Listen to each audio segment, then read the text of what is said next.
And it's okay if you feel multiple feelings. Just noticing what's most present. Right now I'm most noticing joy. That's here for me. But if I was feeling anger, there would be no right or wrong to that. That would be equally and completely acceptable. And I invite you to whatever you're noticing that you're feeling right now, and maybe you're not feeling anything at all. Maybe there's more of a dissociated quality where you're like, I don't really know how I feel. Whether you're feeling that way or you're feeling anger, fear, sadness, or joy, I invite you to right now just say, I accept you. I accept you. I accept you as you are. You don't need to be any different than you are, and actually, you're perfectly wonderful the way you are.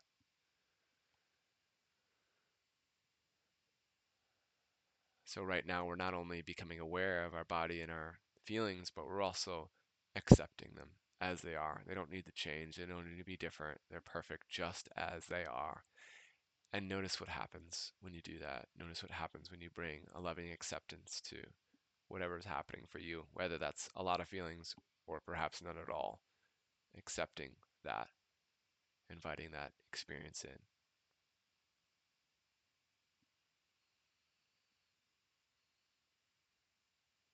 And taking one more big breath here.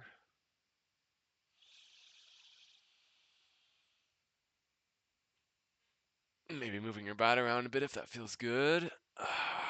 Opening up your shoulders, opening your heart. Beautiful.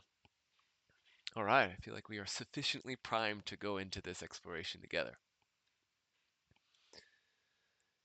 So with that, let's get into it. So this year, I've been doing a lot of exploration and experimentation around how do I manifest the reality that I really want for myself? How do I do that?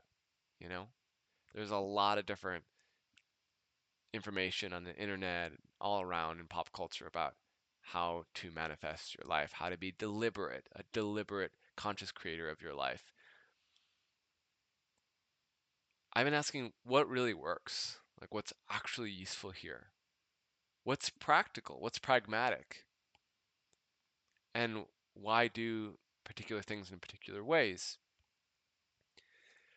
Earlier this year, I was really in this phase of like coming into just like what's possible in my life. Like I want to call in the biggest possible reality. I want like I was just getting very specific about these bigger desires and dreams and wondering what's possible. And every morning I would wake up and I would connect to those visions. And at the time I was living in Hawaii. I was living in this conscious community where they had this gym where I could just like be in this big gym space by myself and just like run around, dance, and be like, "This is what I want. I'm calling in this thing, and this thing." And I could just really be in this like beautiful, alive, moving, emotionally elated space as I was connecting to these visions for my life.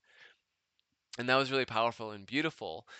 And as a result of doing that, what came into my life was a new partner who I'm currently living with, which has been truly beautiful.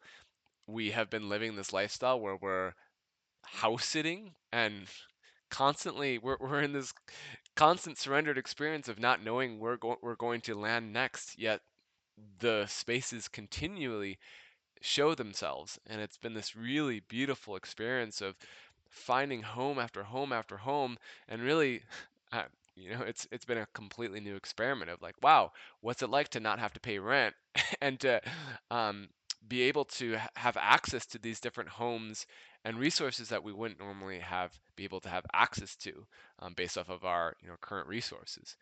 So we've through my own, calling in and us collaborating in that calling in this bigger, better reality for ourselves, that has certainly transpired. That's been effective, absolutely. And then there's been moments as I've been on this journey where resources have felt tight. There's been moments where I have asked myself, how are we going to move forward here? There's been many moments where I'm like, I don't actually know what's going to happen next. We don't have the monetary resources.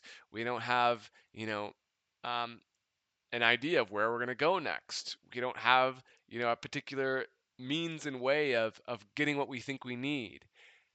Those moments have also been abundant on this journey.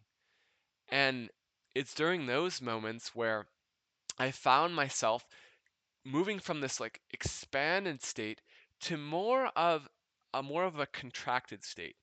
And I want to define contracted because I'm not seeing, when I say expanded versus contracted, I'm not saying this expanded state is good and this contracted state is bad. I'm not saying this is better and this is worse. No, I'm saying the contracted state was more of this space where I was getting very specific and clear about what was needed. Like on a baseline level, on a resource based need, like in this moment, this is what I need in order to function, in order for me to feel okay, in order for me to have the food, the shelter, the well-being that I know that I deserve and I'm calling in. This is like the bottom line of what I need. Now that could practically look like um, that would practically look like me looking at my finance sheet and be like, okay, bottom line, we need to make this much money by this date in order to pay our bills and pay for the things that we need to support ourselves. So that would be this contracted state. And I would notice this year, there would be moments where I'd be here, and then there's moments where I would be here. And here, I feel like here is so important. It's such an important place to be, right? Because how often in our lives do we notice ourselves going like, this is what I want. I'm ready for this and that. I am so ready to call this in. This is what I'm choosing. This is what I'm choosing for my life. And we're doing that, but we're avoiding this. Maybe you've had that experience before where you're like, I know I want this, but I'm also afraid to look at my bank account right now. And I'm just going to avoid looking at that until I decide to look at it, which is going to be a painful morning, right? Something like that, right? When we're avoiding reality, when we're avoiding, so we're doing this to avoid, oh God, I'm scared. I am really terrified right now, and because I don't know what to do. And I'm also sad. I'm grieving this. And I'm also angry because, why is my life like this? We're avoiding the feelings that we need to feel in order to come back in this expansive state. So sometimes there's this experience of avoiding the contraction, but that's such an essential piece to expand, right? That's such an important piece.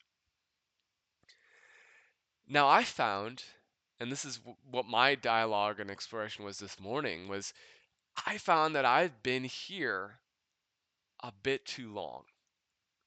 That the balance between huh, and kind of more of this grounded, like, I discovered that I've been here more than I've been here lately. And again, here is powerful. It's beautiful to be able to look at your reality and say, this is what it is right now. This is what it is. I have this much money. This is my situation. This is how I feel. This is what I need on a baseline level. That's important. It's an important place to be.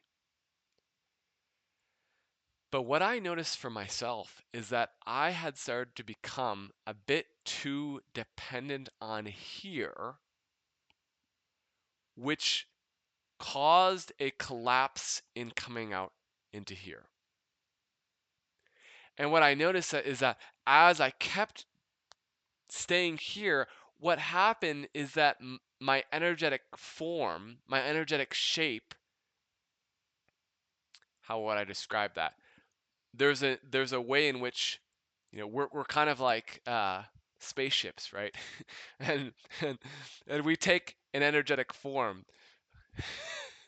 Imagine a UFO that's being driven by an alien, some sort of extraterrestrial, and this UFO is like super modern, super next level, high technology, and it actually is connected to the consciousness of the driver, and it actually shapeshifts based off of what the driver is thinking and feeling. And so it can expand to be this massive ship that can carry a lot, hold a lot. And it can also transform into this tiny little pebble that can like go through all these different, small spaces and be in a lot of different places at once. On an energetic level, you are that as well. And your energetic vehicle is what determines what you can hold, what you're capable of holding in this material world. If you don't have the correct energetic matrix for what you're calling in materially, then whatever that is materially will likely fall apart in some way. It's the same with an emotional matrix. If you're not able to emotionally hold space for what you're calling into your life, it will disintegrate in some way. It will fall apart. For instance, if you're calling in a partnership, a specific kind of partnership, a romantic partnership into your life, but you don't have the emotional matrix or the energetic matrix to hold space for what it is that you're calling in, life will reflect that back. It will crumble and fall apart. And this isn't good or bad. You'll just learn from it. You'll learn the ways in which you need to develop that emotional and energetic capacity in order to hold that, the thing that you're calling in. And sometimes that requires heartbreak. That sometimes that's a devastating experience. It sucks to, sometimes it can really suck to be mirrored back by life in that way and to be shown, hey, this is where you currently are at and this is where you still need to grow. Of course, on the opposite side of that, it can be like the greatest, most helpful feedback in the world because then you can actually become the person or being or energetic or emotional matrix that you want to become in order to hold space for that. That's important, vital information to have. So it goes both ways. It's painful and extremely useful. Now, coming back to what we're talking about here,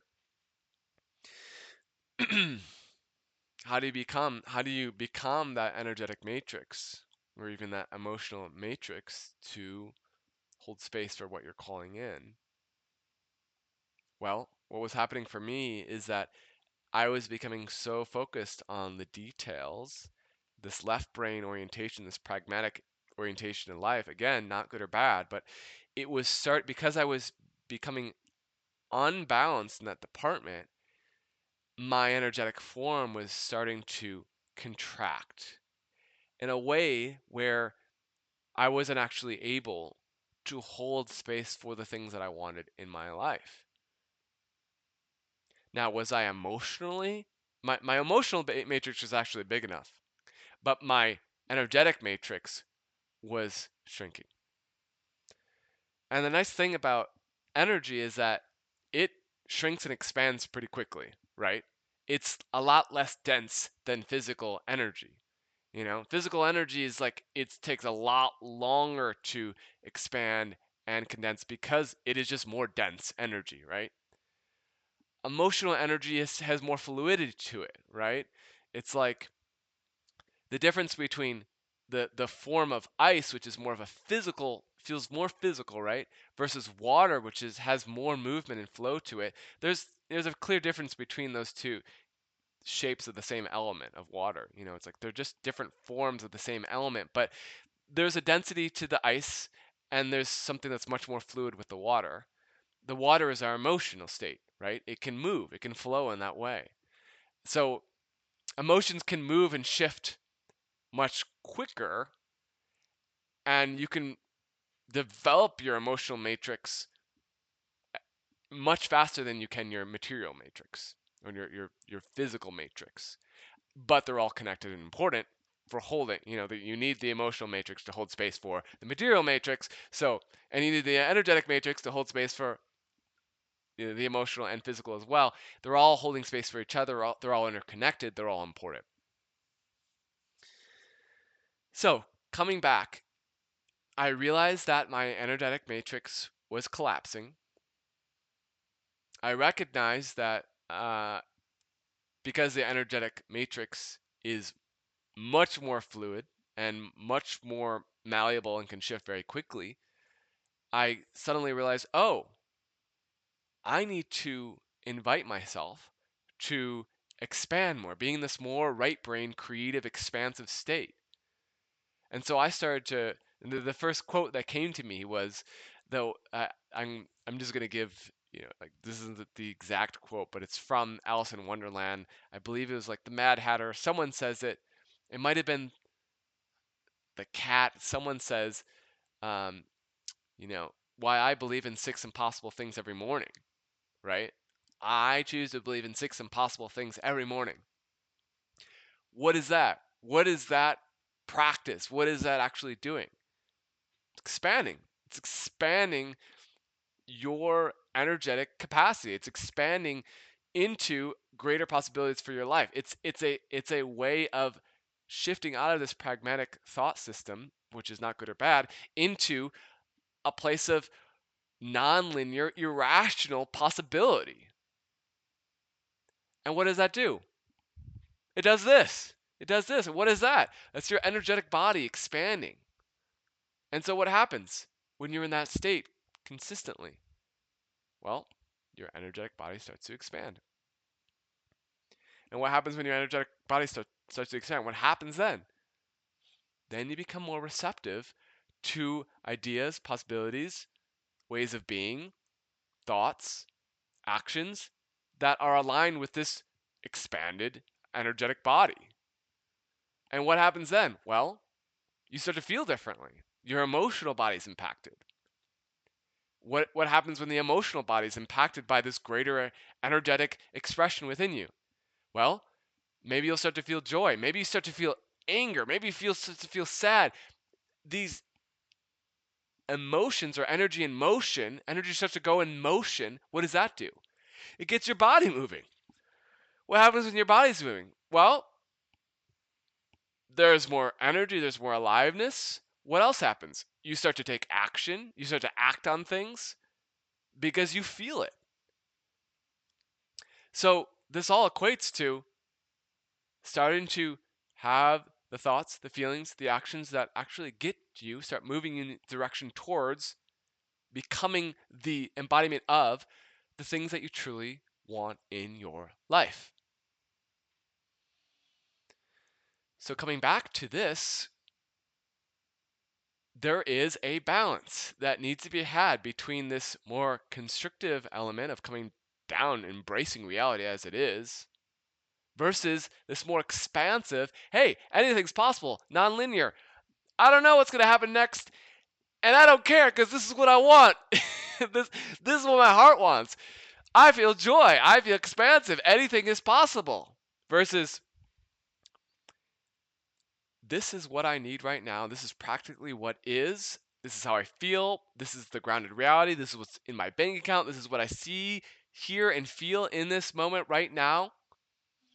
No bullshitting. This is what it is. Anything's possible. Wow. I just had that thought. That was kind of crazy. What if that could happen? Oh my gosh. I don't even know how that's going to happen, but maybe it could happen. Okay. In order for this to happen, these specific things need to happen. I'm going to write down this list of these specific things. This is what I'm going to do today. These grounded steps are going to move me into the direction of that big thing. Notice the difference between the two energies. And how can you be in the middle? How can you hold space for both of these simultaneously? I notice that as I'm doing this, it's like I'm flapping my wings. Like I'm like a bird coming in and out and in and out and in and out. What does that do? What does that do? I start to fly. It's the way that I fly. It's the way of flight. You cannot fly unless you are inviting both movements of outward and inward and outward and inward. You cannot live if you are not breathing out and in, out and in. It just doesn't work, right? This is how the fundamental aspect of life, the fundamental nature of life is to go out and to come in, to go out and to come in, to expand and to embrace, to expand and to embrace.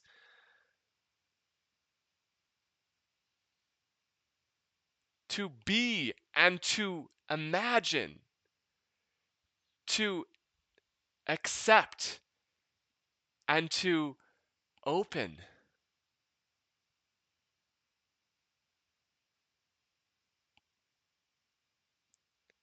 to be honest and real, to be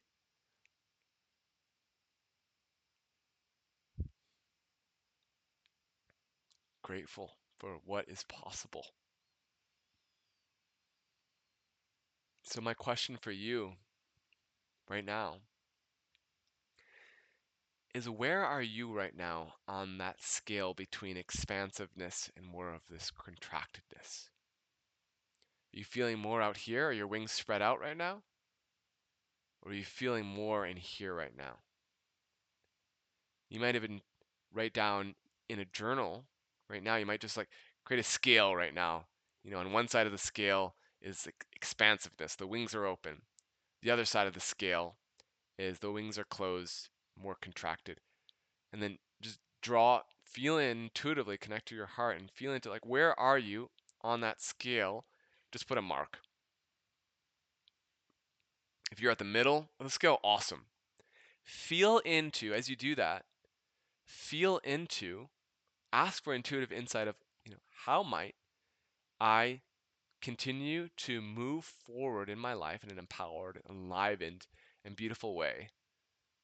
And you might have a specific request, like how do I move forward in a more grounded and clear way? How do I move forward in a way that feels more joyous for me? How do we move forward in a way that I'm really honoring and accepting myself as I am? So as you make that mark on that scale, whether you're like way over, towards the expansive side or way over to the contracted side, notice that, feel that in your body, feel that in your heart, and then ask a heartfelt question from there. And when that answer comes in whatever form it does, write it down. And from there, discern what is, breaking into two pieces. One, what is the grounded practical advice here that I can act on today? What is that specific thing? And two, what is that more expansive, non-linear, you know, anything is possible approach today? What does that look or feel like? Because this one might look like, I'm going to dance, or, I'm going to meditate on visualize all these new, possible realities that I know are possible. And this might look like, I'm going to write a list of things that I want to complete, things I want to complete today. Or I want to look at my bank account today and get clear on where I'm at. Or I want to just like feel my feelings and be more honest about what's going on for me right now and what I need to communicate to my friends and family in order to feel more at ease and more in touch with myself and my world. Whatever that is for you, I invite you to make that your practice today. So I invite one more deep breath as we close this exploration for today. I'm going to complete this with a prayer. God, life, creator, whatever it is that you believe makes the sun shine, whatever does make the sun shine, whatever it is, I ask that you support us in continuing to move forward as these birds who are flapping their wings in the air, feeling the beautiful breeze of life, feeling the warmth of the sun, feeling the freshness of the ocean. Please help us to continue to flap our wings continually with the heart as our engine, so that we may soar ever higher and sometimes even lower to touch and be in touch with the earth, to be in touch with the ocean, with this capacity to expand higher and farther and gaze upon this majestic view of the expansiveness of earth. Please allow us to continue to transform our lives and show up with ever greater clarity and possibility while taking complete responsibility for our lives every step of the way. Thank you. I wish you a powerful day. Thank you for being here. I love you. I wish you a wonderful day.